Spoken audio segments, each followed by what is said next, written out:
On the track night, shelter with leader with the fat and low laces. Late night, summertime jam, we in the park. DJ cutting, MC spitting his dog. Surfboard to shooting down, swing down.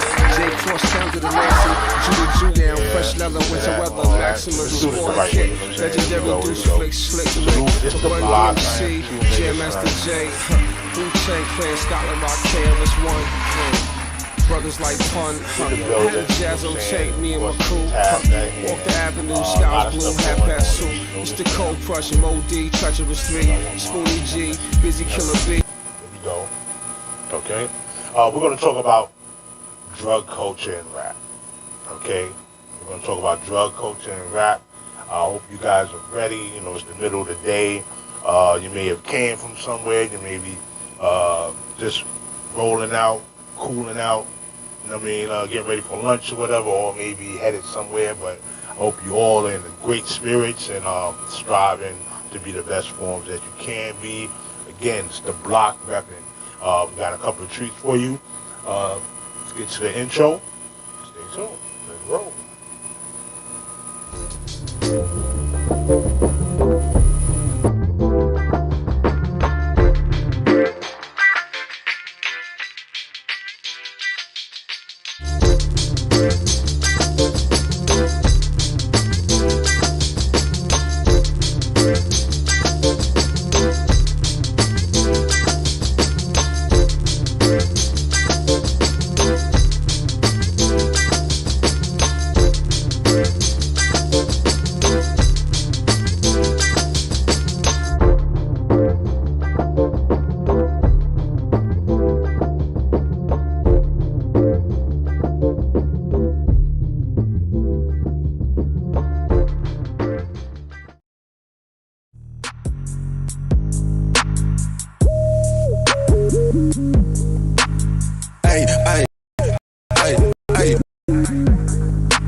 crowd. You know what I'm saying? Let me know.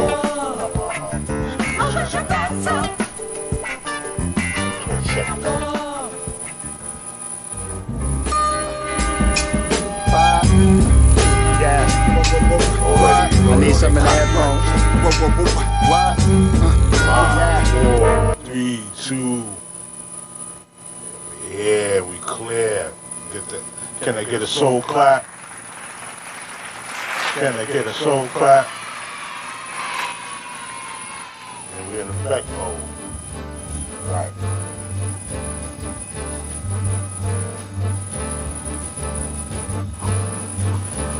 For some reason, I just need to hear it nice in my headphones, and we're in effect.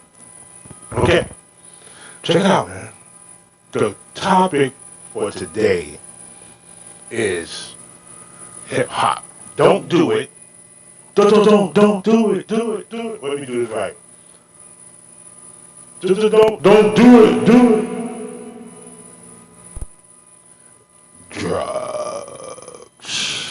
Yeah, man. Let's understand the history if we can put it in perspective, right? The whole thing about folklore and myth it's timeless. It's ancient. We talk about old tradition and the many things that went along with old tradition. Everything from rites of passage, because you got to be qualified to talk about what you talk about. Even on a folklore myth level, you have to be steeped in knowing the culture that surrounds you and also the current affairs of what your people are going through. All right, these are the ways of the shaman. These are the ways of the griot. The griot is important. These are the way of the medicine man. The soothsayer, the oracle. So many others down the line as far as what we know as people that were mystic in level, and all these are from stories of the past, of course, and they're there to tell the tales of guidance, victory, misfortune, things that were and things that are to become, and seeing these phenomena and dealing with the people on a consistent basis, because that's what it actually is. They develop these powers and these ways of thinking while the public seeked counsel, and that's why certain rites of passage and certain processes were put into place so people could qualify to be able to hopefully tell the whole community what was going on, and also enlighten, as far as their processes guarantees them to be, so everybody can be uplifted and possibly enlightened, but most of all be informed. Okay, and this is the qualifying factors of hip hop. This is what hip hop is about. In its foundation, everything revolves around the DJ. Everything revolves around the DJ, the music supplier, the number one desire. You really follow what this hip hop thing is all about. And with that comes a sense of responsibility. And under the tenets of peace, unity, love, and having fun, the tenets, we have the responsibility to keep people safe at our function, making sure they come in, just make sure they leave just as fruitful as they came in, even greater, in their own way. Just the spirit of being around different people and, filling things out and knowing that, yeah, man, we working it out, we rocking it. Rocking, non-stopping. You know what I'm saying? Let me just make sure my chat is really, let's see if I'm feeling my chat. Okay, here we go. Yeah, there we go. All right. So we put everything in motion with that, as far as, where the griots, the shamans, where the oracles, and they have their own ways of getting right, so to speak. Their own ways of getting right. Depending on where they were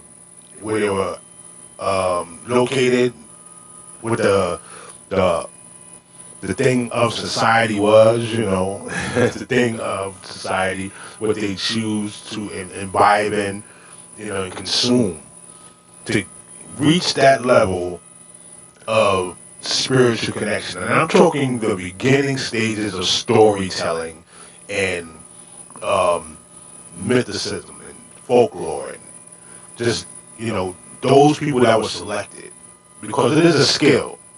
Let's get that all the way live. It is a skill. Even though people take it for granted nowadays. It is a skill, and it was a process you had to go through to be one of the most skillful. All right? And then oftentimes, many people would imbibe in extracurricular activity.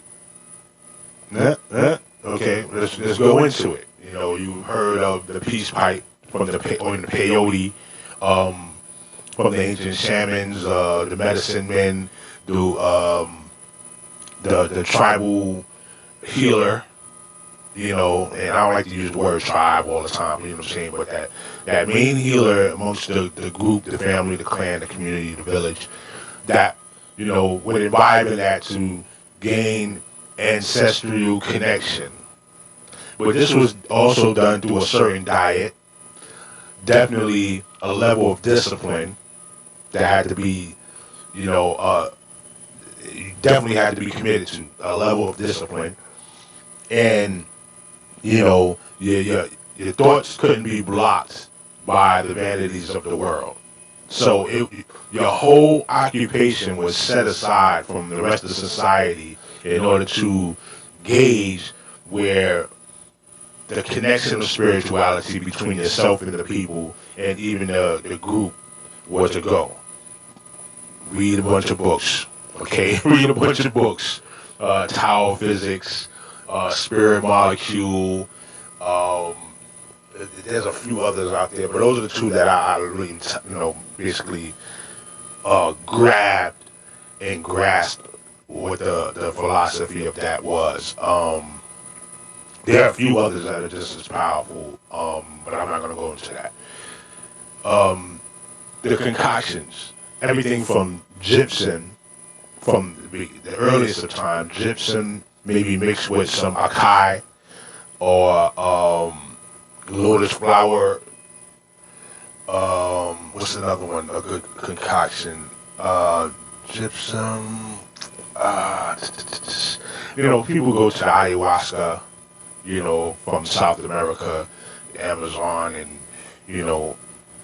they'll have those type of journeys, and like I said, you have to follow the pathways of being in the mystic realm, dietary and spiritual discipline, physical discipline as well.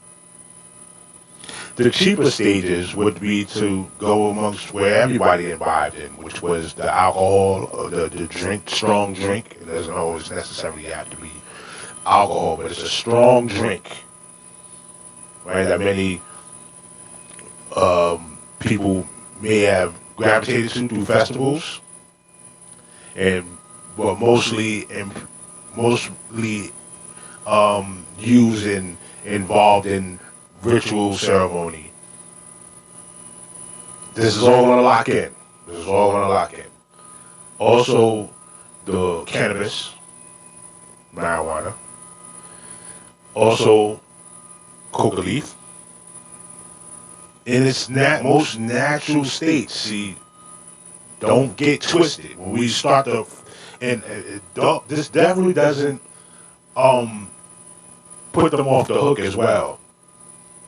Because you can you can have grown addictions and also these afflictions that come upon you when you try these things. All it takes is one psychiatric snap, and you're basically losing touch with reality, and that can be detrimental to your survival. Think about it. The same thing that can make you one with nature can also make you, out of touch with the rest of humanity and even nature itself. You can actually just like lose grasp. And that's why I titled this "Don't Do It." Don't do it. We're not in a great state of being. I want you to keep words into that. Being. Not in a great state of being to use those products to gain that sight, unless you're in the strictest of rituals and terms, and this is your culture, right? So, okay, what does this have to do with hip hop of all things? It's music in general, and that's why I started it off with the storytelling. Many people get into this inebriated state, or this woozy state of, in and out of physical and spiritual connection, and just want to feel the frequency and the music that much more, that they put themselves into that realm to expand on their creativity, right? To feel what one of the books would say, feel that unfelt space, and for a producer, they will know that there's a sound there that nobody hears, and they'll put that in, and that be their influence to those that haven't heard it. They're like, oh, you put a sound there, the improvisation, okay? The beat behind the beat. You know what I'm saying? The ability to put words into a format where people can truly understand it, but also groove to simultaneously. It's a jewel. It's a great art. And if you're able to balance it properly, you get to, higher forms of understanding, greater messages, right? So how did this go into the hip hop thing? You still, okay, slow down. Damn, son, Slow down. I got you. See, the thing is, coming off of the jazz era was basically more, popular, we'll say, from the 30s and 40s. Of course, you got the roaring 20s, and it's going to the 30s and 40s. This is the grown-up music that was being heard, jazz and blues, and accompanying that came, going into the 50s, accompanying that came the first steps of, people that were on, smoking nicotine, drinking heavily, especially after the roaring 20s, alcohol abuse. There's alcohol use and there's alcohol abuse. And, even though the speakeasies and the clubs and the lounges started to pop off, there still was an illegal market. But the outcry for the demand was so much that, it flooded in, to a stupendous amount, and people wanted it. And then there were groups that guarded it and killed for the spot. Laid things down for the spot. That's exactly what they what? Laid things down for the spot. Yeah, you've heard the stories, about the groups that was involved in it, who was trying to control the market, who was controlling the market. I'm gonna need those the stream coming up. And if you got a like, if you're coming in or you just hearing this, make sure you hit the like button, please. And it's recommended, it's appreciated. I honor you and respect you for doing that. Hit the like, subscribe, hit the bell so you're able to come on to the next streams and add on. The link is for the StreamYard panel is pinned on the top. Okay, so you got these groups. They come together. They mob together. That's the key word. And they force these speakeasies to push the alcohol. They extort, racketeer, all that. But nonetheless, the prohibition is broken. Everybody gets to drink. Everybody gets to drink. We all eat. Shouts to my man, MJ Vultureware. And in that, the music starts to blossom everywhere. Now the outlet of jazz is out there heavy. You get you got the classical jazz stuff from like Duke Ellington, Louis Armstrong, Benny Goodman. Then you got that almost like underground gritty stuff from Chick Webb, who actually did stuff with Benny Goodman as well. Which is another one that's a Chick Webb. You got Charlie Parker. You got these insane guys out there growing up real fast. Got the liquor around. You also got another drug around in the name of heroin, which is like, it's old. It's been around for centuries. You know what I'm saying? You talk about the opium dens that used to be about in early China, and they also was in the States. Opium dens, and also to put in front of this is cannabis sativa, marijuana, that was the cash crop along with tobacco for America since the 1700s, even before. And some of your major presidents had, fields of it. Some of your founding fathers was knee deep into the cannabis, into the Mary Jane. So it's interesting as we go further down the line how it gets criminalized and also who the criminals look like. You know what I mean? So transfer that into the music. All that. Can I get some? Come on. It's vital. So jazz is inundated. Oh my God, I'm so jazz is steeped in drug paraphernalia and drug use and that level. But it's still at a light stage. But, you have some of your greats, losing the battle, especially when it came to the heroin abuse. Nonetheless, this has been important for some of the greatest works. So it's a cat and mouse game. It's a gift and a curse. Fast forward into the 60s, where now you have stronger stuff out there, and also people coming back and forth from wars and tours. First the tours and conflicts, then comes the wars, right? So now they're coming back and they have these addictions as well. Also, the mistreatment of people in different areas became a situation. It became a mainstay actually, and after the fight for civil rights, which is still ongoing, right? The fight for civil rights and the slaying of people in the public arena. Everyone from John F. Kennedy to Malcolm X to Martin Luther King to Medgar Evers, Fred Hampton a little later.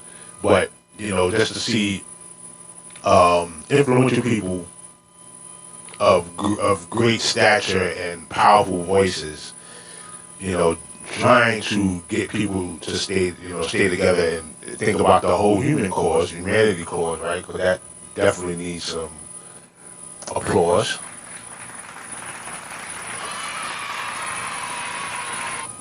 They wind up, being assassinated right in front of their eyes. So this brought the morale down, one, and made drug use prevalent and birthed this revolutionary stages of, what we call that hippie 60s, where, it's all about, fighting the power, fighting the man, exposing the administration, anti-disestablishment, which was a powerful time. And knowing that this powerful time was, bringing out some of the most, brilliant minds and people working together and all that, this also brought upon, an opportunity to try to dumb down the masses as much as possible. So drugs was sought out to be that vehicle, and so you got the angel dust, the LSD, a slew of barbiturates and amphetamines. You got so many different. Of course, the respike of heroin at a cheaper rate. The influx of cocaine at an alarming rate, but also now it's starting to turn into another process in the form of freebasing. This is like we're going into this late 60s, early 70s, and we haven't reached those monsters yet. But everything is a little more set in its ways. Like heroin was the biggest thing, and it decimated neighborhoods all across. And people, functional addicts at the same time. They're resourceful, and they'll go home and do their thing and go to work the next day. But also at the same time, nothing like that is built to last. It's a house of cards. And with the music driving things, you get the sounds of Joe Cocker and Janis Joplin and Tommy Morrison of the Doors and, all these different acts. But you also, have this underlying culture of drugs and rock and roll. Those things are a mainstay as far as, the sex, drugs, and rock and roll. It's always, it always was that tandem, right? So why does hip hop get villainized? Is the thing I want to think about. Why does hip hop get villainized? Just let that, just nibble on that a little bit. But the wild times, start to craft themselves into even wilder times. And times of uncertainty, times of political and economic upheaval. So there's a war going on out there. There's also a war going on in the communities. And here's become the birth of these hard street crimes. Because people don't have anything. And then bam! 1970, 1971, the gas price thing, everybody runs out of gas, and then the blackouts and the brownouts, and all this stuff is starting to come, it's like a stew, a bad stew, just cooking together, At the same time, it's making people money, and the clubs are still being open, and acts are being signed to perform. And the music starts to change. You get more digital sounds, you get more electric sounds, thanks to Jimi Hendrix and other powerful artists at that time, bringing out those electric bands and frequencies that wasn't heard in music before. But also, the use of the drugs. The drugs became more advanced, more activated. And for people, it became a form of release from the reality of injustice they were seeing, and that's not good. It's not good. Because for many of those that fall to the wayside, lives were destroyed, children left behind, neglected, tasks to be performed in communities to keep the infrastructure right were left. And that makes for no good quality system, no good quality society. It just keeps pumping people up to escape reality. Okay? But in the black community, there's four. There is the heroin there, plenty of alcohol, even though it's not on that level of, there's more cheap booze than premium alcohol. And that's the thing too. Cheap booze, it destroys the internal network. Your metabolism, your fatty liver, it gives you that, bad calories, empty calories, all that. You know what I'm saying? And this is us, knowing, but we also on that survival mode thing. And when the people are in the survival mode, many of the times, they're not going to follow the strict diets and the discipline. They're even going to take savage ways to try to go on from day to day. You know what I'm saying? When I say savage ways, it's just like, they're just going through the motions, and this is their self-medication to get from point A to point B. And my video is really choppy. The stream is, it's a lot of rain going on, but I'm going to keep the audio up. And I just might put my recording up as it goes on to the OBS live stream. Okay, boom. Also marijuana, cannabis at the time, still in a pure state, still treated with care, almost, by botanists and, people that really respected the plant, and, a party drug. The people, just like, they'll roll themselves a joint, or they'll smoke through a bong. And this was the activity that brought upon their good live sessions and good vibes. So of course people didn't demonize it, even though there was a whole campaign during the 40s and the 50s called Reefer Mania. If you can look up, what's the guy named Harry Karolinski, and said that the weed smoke was causing black people, black men in particular, to go out and ravage the white women. It was a crazy time, but it was also spiraling white men out of control. Listen, propaganda machines are very important to people that want to make money. So it says, instead of smoking the reefer, why don't you smoke the tobacco? And big tobacco blew up. Big tobacco blew up. It wasn't as big as it was before. You'll see, in the movies, Humphrey Bogart or what's the name, Audrey Hepburn or somebody like that, Raquel Welch smoking a cigarette after sex, or to unwind with a nightcap, and they say something slick and you're like, But it was an advertising program to get the mainstream American at that time to smoke. Because tobacco has always been big business in America. Can I get a witness? Where my woo at? Where my woo? Yeah. So with that being the case, of course they're going to get the promotion of it. And still, alcohol didn't get the commercials that, the cigarette or nicotine campaigns. It'd be nice. No, cigarettes. Big cigs. They didn't get the commercials that the big cigarette campaign, big tobacco got. Not at all.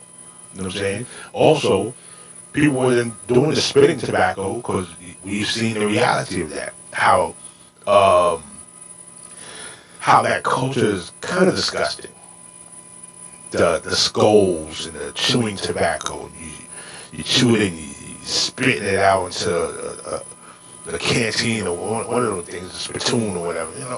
Like nobody want to go through all that. That's bozo stuff. You know what I'm saying? But if you do it, I can, but but it also affected your oral care. And to tell you the truth, a lot of people that call themselves civilized like to keep this dignified air about them. So it's all about appearances.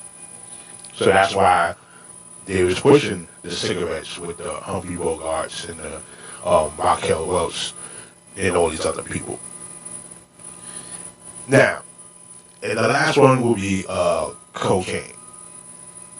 Now, the coca plant has been used for centuries, for all the way from, of course, its birth in South America, where people use it and work like feverishly to do these public projects. You know what I'm saying? These public megaliths and things of that nature. Like they wouldn't tire quick. You know what I'm saying? And this is from the plant itself. And even the corporation Coca-Cola with the beverage was used up until 1903. And morphine was still one of the premier medications that was used in hospitals. So the coca plant itself, and then the cocaine that's extracted from it, was to lighten the loads, so to speak.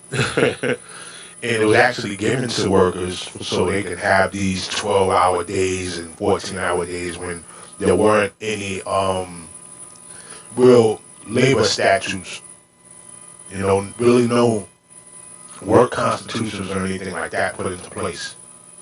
Feel me now, because this is all going into the music. This is all going into the music. So, the people that built these skyscrapers that, especially in New York City and maybe in Chicago, these skyscrapers at massive levels, most of these people were high. High as cuckoo.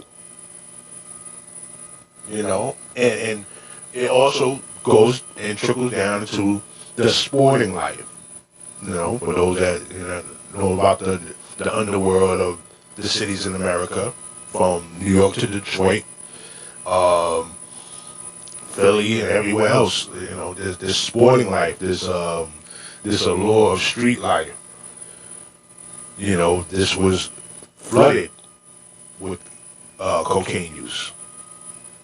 You know what I'm saying? At the refined level, it was like a player's drug. It was like even for people that handled high levels of work, the stock market, and other places like that. High tension work, like we're talking about. The people that were working on the skyscrapers. We're also talking about the people that dealt with these multi-million-dollar deals. They go all over the place, and boom, you'll see it in some of the movies around that time, which is early 70s, late 70s. This is besides blaxploitation, and usually the villain at that time was just, we're gonna make it 150%. This wicked white guy. This wicked white guy. You know what I'm saying? It was killing the communities. You get a movie like Walker, with the guy Buford, you know what I'm saying? You get, there's another one. There's a bunch of them. Some of the Steve McQueen movies. You get French Connection. You know what I mean?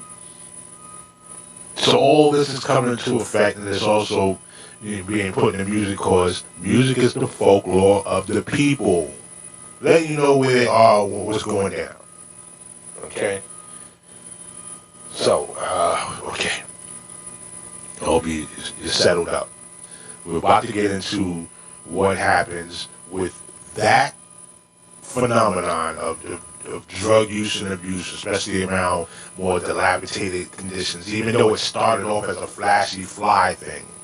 It started, because you had to have access, you had to have money. You had to have money. Dollar bill, y'all, to get involved in these activities. Okay?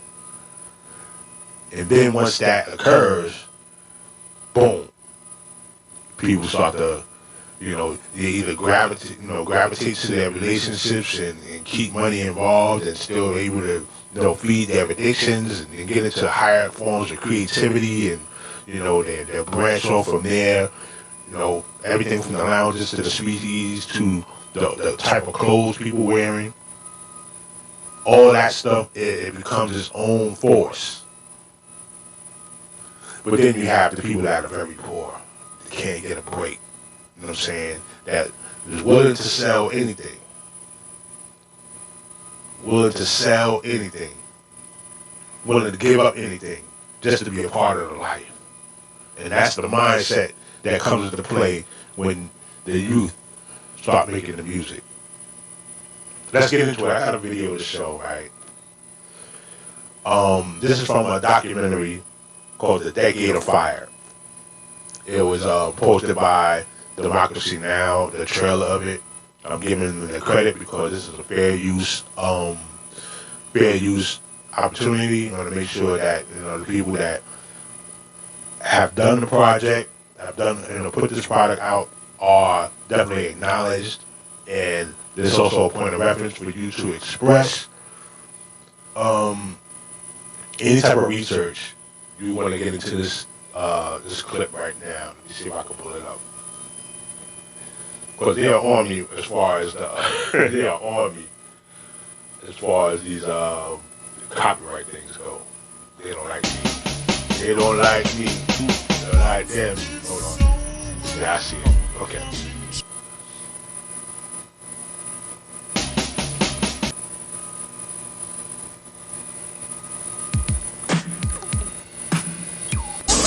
That's right. Decade of Fire tells this story. This is the trailer.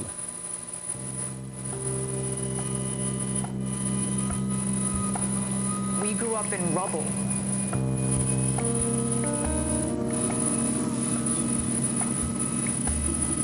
We grew up with burnt out decay all over us.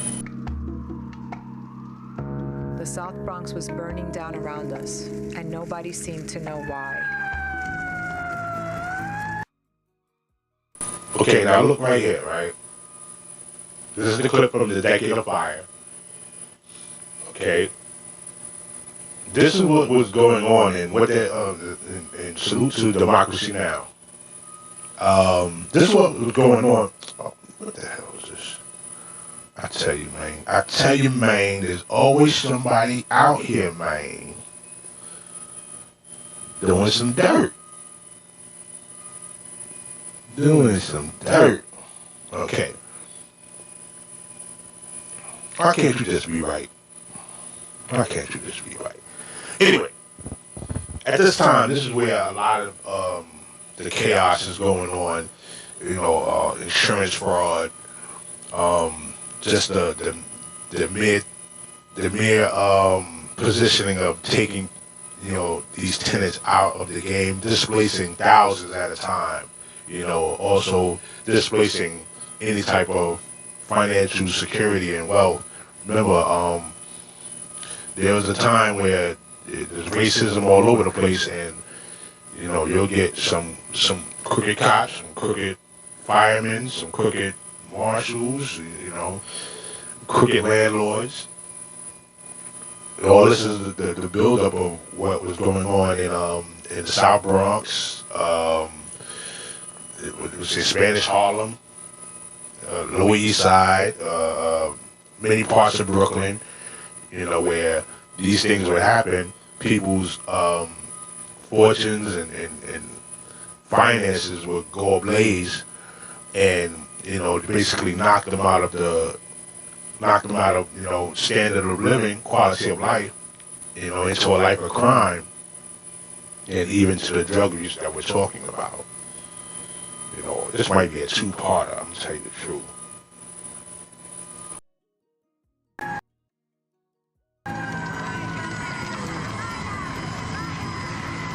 Everything south of the Cross Bronx Expressway, they just let it burn, and nobody gave a damn. And all of a sudden, neighborhoods just went whoosh, gone. Nobody's aware of the fact that we got a city dump right here in the backyard.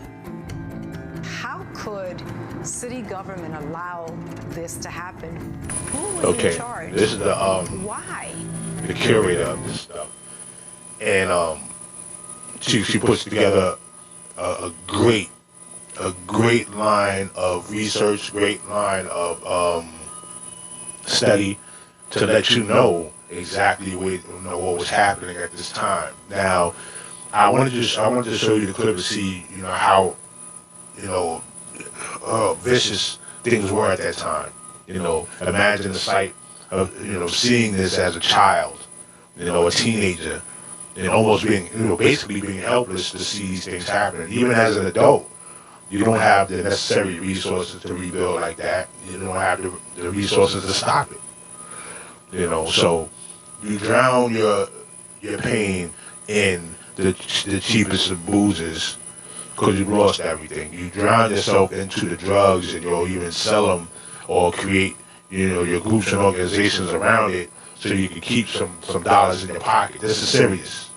And this started to change in the music, but at the same time, people still singing things of love and life in the world. You have Stevie Wonder, you have Gamble and Huff, you have Smokey Robinson, Ways of the Temptations, you got Diana Ross.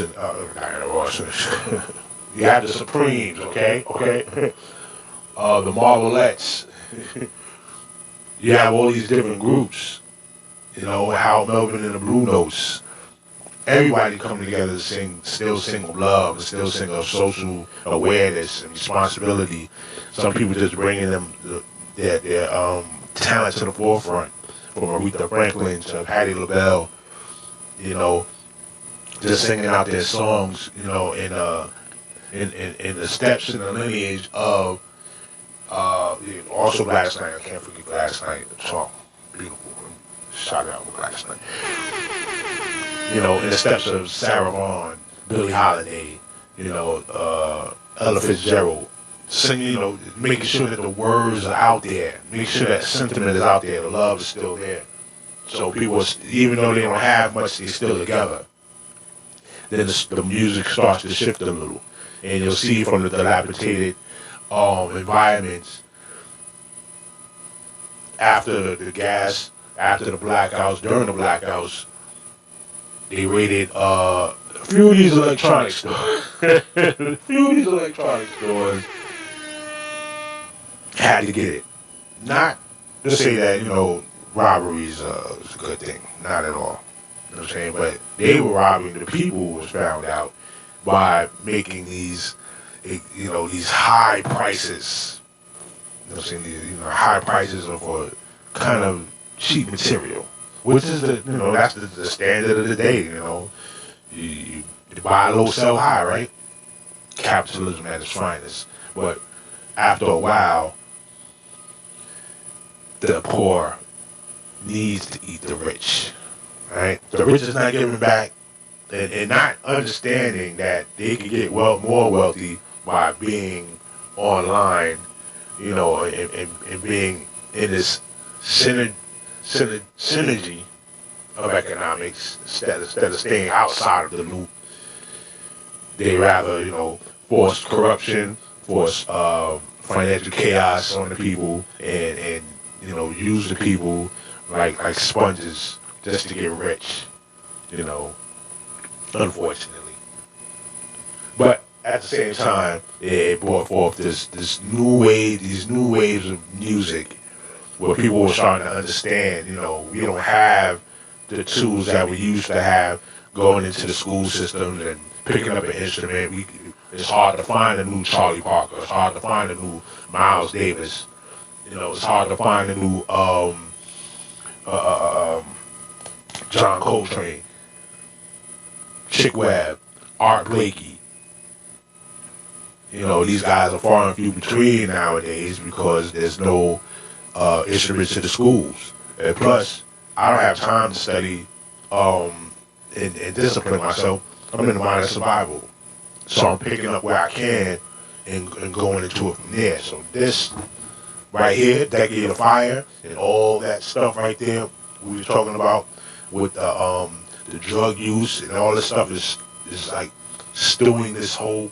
It's a pot of stew. Along comes hip hop. This stage. I tried to tell you. Here we go.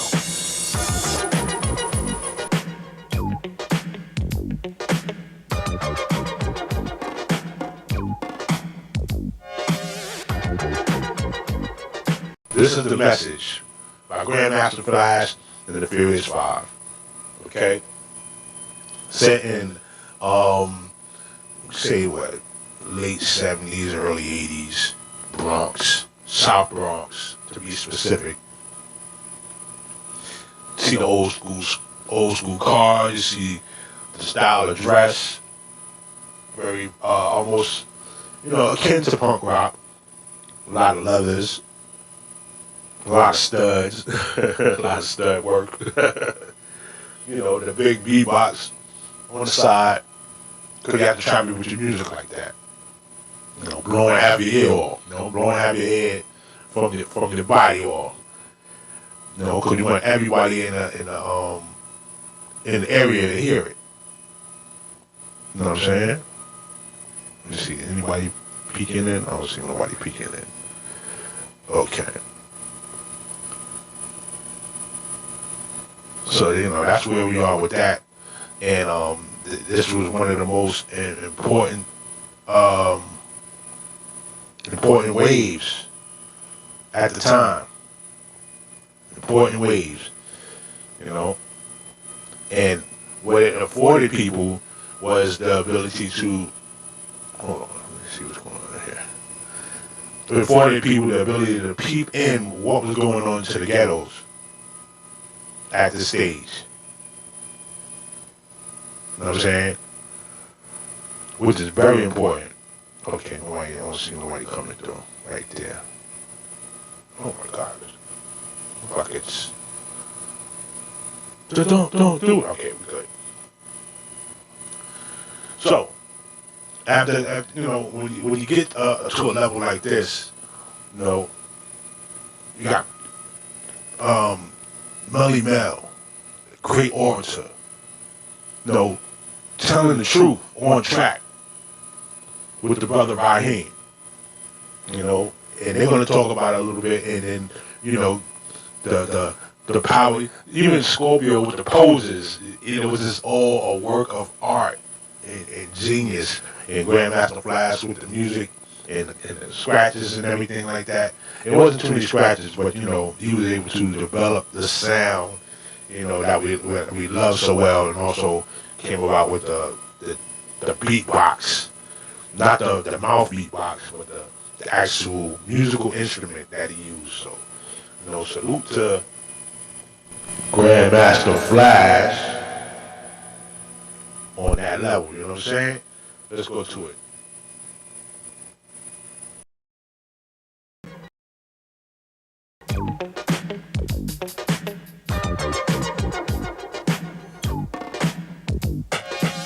It's like a jungle sometimes. It makes me wonder how I keep from going under. Stop right here. Yeah. I want you to see the buildings in the background. You see the avenue. I think maybe the concourse, early concourse. I could be mistaken. If I am, hit me up in my comment section. Make sure you like, comment, hit the bell after you subscribe, all that. You know what I'm saying? But I believe that strip that they showed was early Grand Concourse, right? Or it could be Fordham Road. And these are what the buildings look like.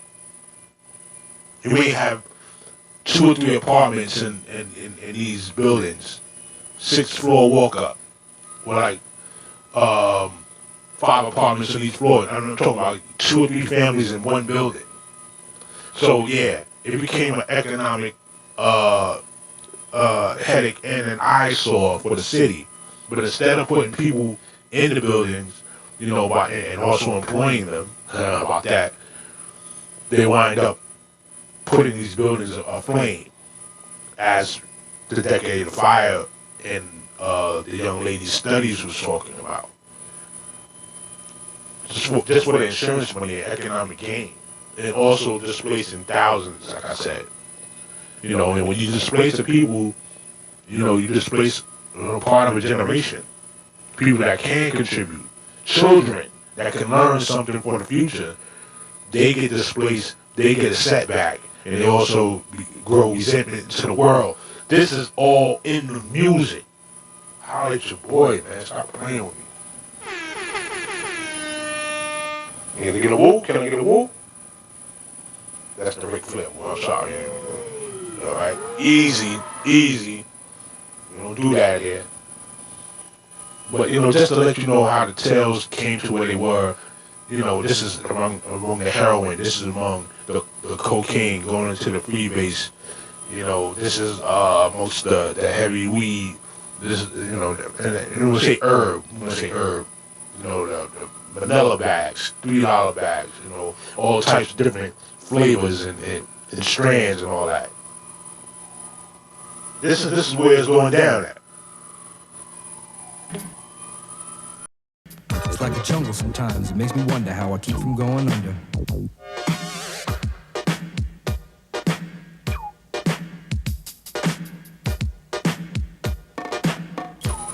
That's it. Because, you know, that's what I want to show you right now for that. Okay? You switch it up. The moral to the story is that, you know, they started to put it to the artwork. And that was that song right there is one of the most pivoting songs of all of hip hop, explaining the situation and what became the culmination of hip hop energy. Because we still jamming to that. Then you also have the movie Beat Street, with which definitely fills out a lot of the blanks. You know, from the acceptance of hip hop as a genuine music form in the cultures, as you see with the dancing art school and Lee and the dancing teacher, you know, and Ray Don Chong falling for Lee and his activity, wanted to know more what was going on in the hip scene in the city, the different artists and where they were coming from, the beginning of hip hop rhyme forms and styles, even to the beatboxing of Dougie Fresh in the movie.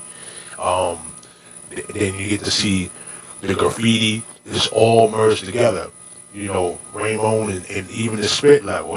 Because there's some whack ass people out there. Sorry.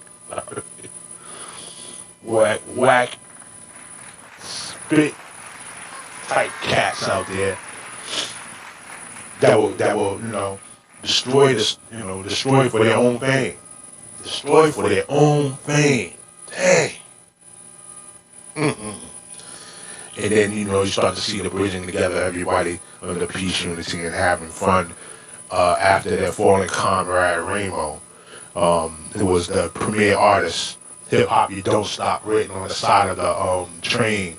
You know, Michelangelo's soul controls your hands, serenades of blue and red, and the vision of a rainbow fills your head, crescendo of colors are high. Yo, when I said I listened to Beat Street back to back to back to back and looked at, man, I could sit with that movie all day, break down new stuff on it. Another one is A Wild Style.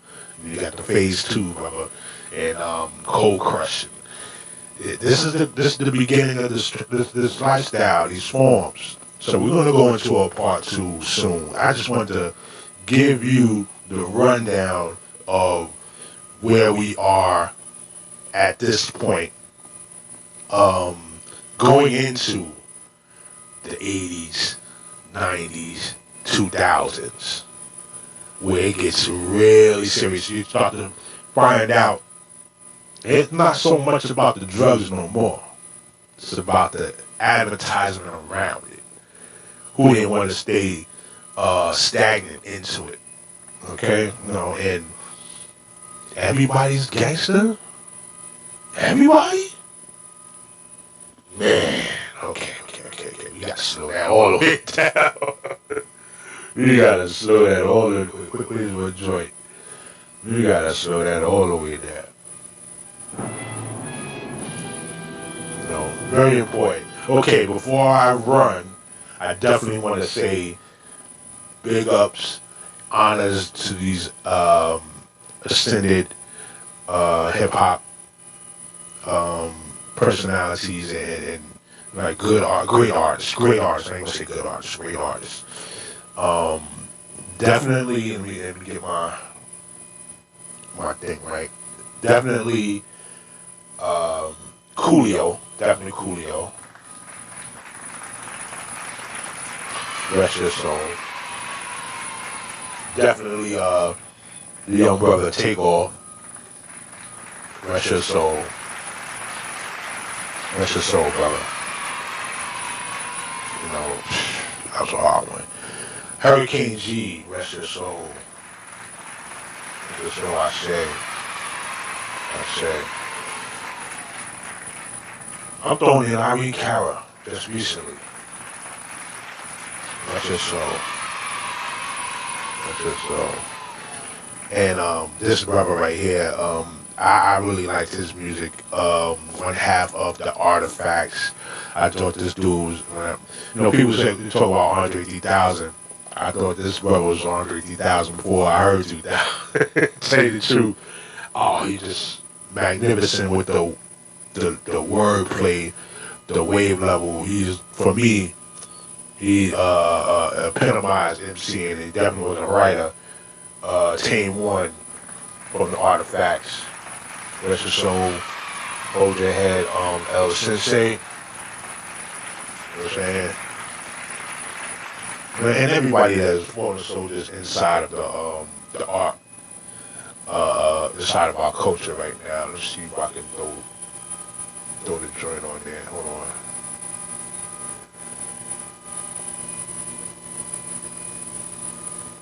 Here we go.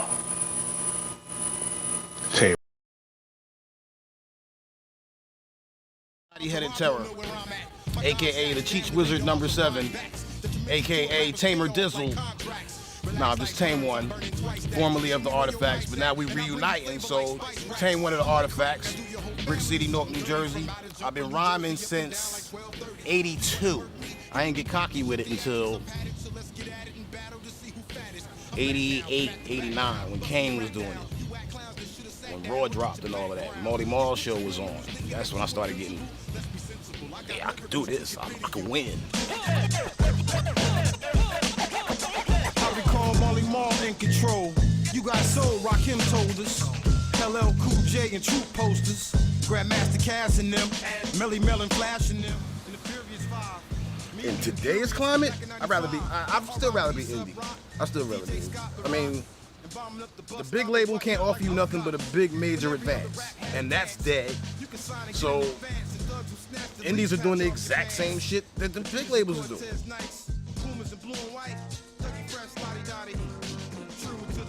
Okay, Eastern Conference. Rest in peace to Eastern Conference Records. Word out. They helped me do my thing. Eastern Conference, Gold Dust Media, Amalgam Digital, Fat Beats New York, and I'm gonna leave it at that. I mean, it's always been about doing what the fuck I want to do. There you go, Tame One. Rest your soul, Big King. You know, that's under the clip from Wax Poetics. You know what I'm saying? You know what I'm saying? Another good artist, you know what I'm saying? You'd like to see, you know, look into the past works and everything like that. I would say, as much as possible, give people their flowers while they're here. It makes for, you know, a telling of a good story. Salute to all the proper channels of getting these stories out. You know who you are. You know who you are because you're doing great work. Without the nonsense. You know, you get, I don't want to mention a couple, because people start to feel away if you don't mention them and stuff like that. And then again, I'm not mentioned, so what the hell, right? What about it? What about it? One more joint I'm going to play. This is from Reef Hustle. Remember, Don't Do It Part 2 coming up. We're taking it from the 80s to now. Hopefully I can get this panel rocking and working. Let's see what else we got here. This is get this Reef Hustle going on, you know what I'm saying? I mean, you heard?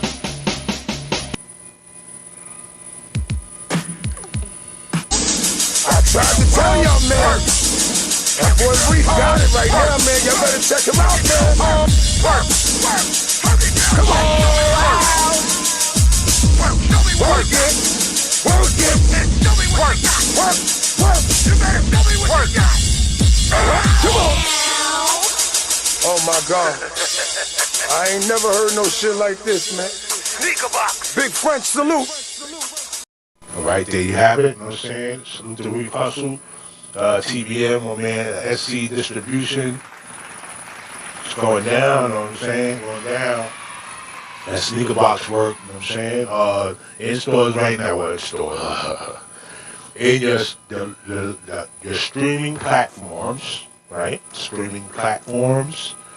You also you have go into the Reef Hustle, you know, get his projects, the War Project, for a reason. Get involved. Some great hip hop music is out there. Man, some great artists throwing down some quality lyrics, changing the times. 38 Specials coming out with the new joints. Ransom is hitting him in the head. Ransom is crazy. Ransom is just throwing it down right now. You know what I mean? Rock throwing it down right now. Let's say Rock, Rock.